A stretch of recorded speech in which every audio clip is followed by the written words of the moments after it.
Buen día, soy Cristian Daniel Méndez Ramos, mi compañero. Mi nombre es Héctor Osvaldo Rodríguez Torres. Nosotros somos del grupo PA501 y vamos a presentar como tema las características del equipo de soplado. Bueno amigos, también les hablaré sobre lo que es la puesta a punto de una máquina de moldeo por soplado. Aquí lo que pasa es que se prende la máquina con todas sus funciones, se va calentando las resistencias donde va a entrar el polímero. Entonces al calentarse estas resistencias y el polímero ya caliente, lo que va a hacer es va a quedar como chicloso. Y tenemos una máquina donde el molde lo apachurra. Tenemos la máquina inyectora que baja, que lleva el polímero desde la tolva como chicloso ya caliente. Entonces lo que pasa aquí es que se va escurriendo y luego queda como una línea. Entonces después de ahí lo que hace el molde es que lo apachurra y cuando le mete el aire es cuando le da la figura. Pero aquí tenemos lo que sería la puesta a punto. Se prende, se pone los grados a calentar que debe de llevar esa tolerancia a la misma máquina hacia el mismo producto.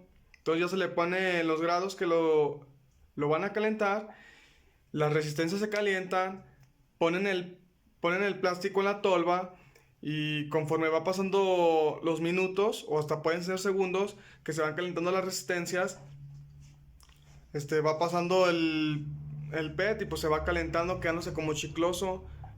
Y eso sería todo de este punto. Características de los equipos de soplado. El moldeo por soplado es un proceso utilizado para fabricar piezas de plástico huecas gracias a la expansión del material. Esto se consigue por medio de la presión que ejerce el aire en las paredes de la preforma, si se trata de inyección soplado o si hablamos de extrusión soplado. Este proceso se compone de varias fases. La primera fase es la obtención del material a soplar.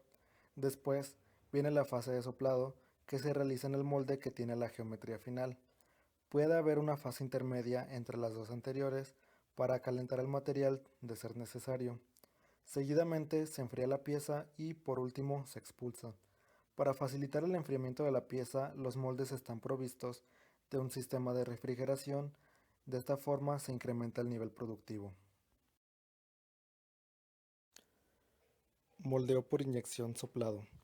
El moldeo por inyección soplado es generalmente adecuado para envases más bien pequeños y no permite piezas con mango. Se utiliza a menudo para contenedores que tienen rangos de tolerancia cortos, para cuellos con rosca, aberturas de boca ancha, mangos sólidos y formas muy estiladas. Los contenedores soplados por lo general tienen un peso programado que no se puede cambiar fácilmente. Generalmente, el material de recipiente moldeado se distribuye uniformemente y por lo general no es necesario ningún recorte o fresado. El aire se inyecta en el plástico a una velocidad de entre 75 a 150 psi. La máquina de moldeo soplado se conforma de una unidad de inyección para fundir el polímero. El polímero fundido se alimenta a una múltiple de colada caliente, donde se inyecta a través de boquillas a un molde caliente. Dentro de las cavidades del molde se forma la preforma, alrededor de un corazón, por lo general en forma de pin. La preforma se compone de un cuello de botella o tarro completamente formado, unido a un tubo grueso de polímero que formará el cuerpo similar en apariencia a un tubo de ensayo con un cuello roscado. El molde de la preforma se abre y la barra central se gira y se sujeta en el molde de soplado hueco y refrigerado. La punta de la barra se abre permitiendo la entrada de aire comprimido en la preforma, la cual se infla a la forma del artículo final. Algunos de los materiales utilizados son el PET o el polietileno, el PVC, policloruro de vinilo, LDPE, polietileno de baja densidad, PP, polipropileno, entre otros. Moldeo por extrusión soplado. El moldeo por extrusión soplado es una variante del proceso de extrusión y es el tipo más simple de moldeo por soplado. Un tubo caliente de material plástico fundido, mejor conocido como parizón, se deja caer desde una extrusora y es capturado en un molde enfriado por agua. Una vez que los moldes están cerrados, se inyecta aire a través de la parte superior o del cuello de la pieza a ser moldeada. Cuando el material plástico caliente se sopla y entra en contacto con las paredes del molde, el material se enfría y logra que la pieza mantenga una forma rígida. La extrusión soplado permite una amplia variedad de formas de envases, tamaños y aberturas de cuello, así como la producción de productos con mango o asa. Algunas máquinas de extrusión pueden producir de 300 a 350 botellas por hora.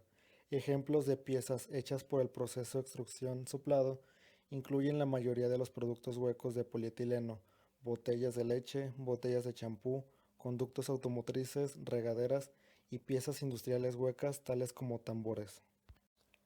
Las ventajas de la extrusión soplado incluyen una alta tasa de producción, bajo costo de herramientas y una gran variedad de fabricantes de máquinas.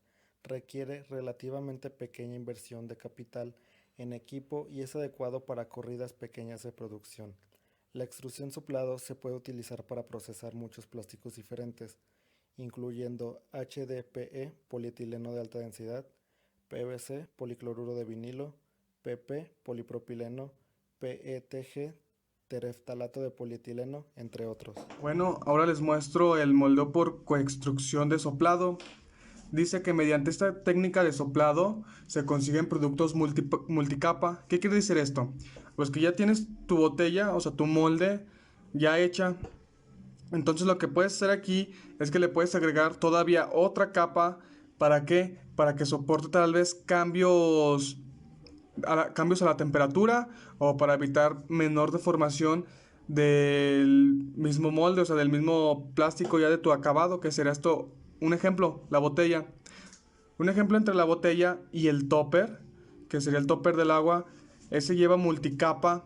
¿Esto para qué? Para que soporte caídas o hasta ciertos raspones, pero también soporta cierta presión. Después de esa presión ya se rompe, pero esto se hace para hacerlo más fuerte a altas temperaturas, caídas, raspones, etcétera, etcétera. También este es un efecto para crear efectos de acabados de diferentes colores. ¿Qué quiere decir eso también? Que pues tú le puedes meter un color de un lado, otro color de otro lado, o dejarlo transparente, o un color vivo, que sería un verde, un ejemplo, pero un verde muy claro. Eso también para eso se le puede meter ciertas capas. Ahora les hablaré sobre los equipos de moldeo por soplado, que sería la máquina, y también les hablaré sobre los pasos del proceso. Aquí tenemos los nombres de las partes de la máquina, que sería el husillo, la tolva, donde entra el PET o los trocitos de plástico, perdón, PET no, donde entran los pedacitos de plástico, sistema de accionamiento de carga, circuito de refrigeración, cilindro de inyección, cilindro de avance de carro, esto para que se pueda mover a distintos lados, bueno, para enfrente hacia atrás, el apoyo en placa fija y la camisa del cilindro, que sería en cierta parte donde se va calentando lo que sería el mismo plástico. Y yendo a los procedimientos, tenemos aquí que el molde ya debe de estar cerrado, como está aquí, debe de estar cerrado. Y tenemos lo que es la entrada del plástico, que sería como una línea. Entonces al momento de dejar lo que es como un globo, de dejar la línea del plástico, le ponemos, bueno, se le pone aire. Entonces con esa presión del aire y con la presión que está ejerciendo el molde hacia los dos lados, como aquí lo está mostrando, pues crea la figura y la va haciendo paso a paso. Bueno, en conclusión o para concluir, las características de los equipos de soplado son todas aquellas características que serían en su molde, en las especificaciones que tú quieres, como sería tamaño, colores, diversidad entre volumen, diferentes características que se van dando en los equipos, porque también tenemos moldes para presión de garrafón o también como serían tanques de gasolina, que ahí específicamente lleva varias capas de plástico y de diferente grosor y de diferente de diferente polímero para que también no se queme, la gasolina no vaya quemando el mismo plástico. Y estas son las características que van variando dependiendo de lo que se quiera hacer y cómo se quiera hacer y con qué efectividad, y también hacia lo que se va a querer hacer, o sea, comprar, para qué va a servir. Y pues con esto concluyo y sería todo. Muchas gracias.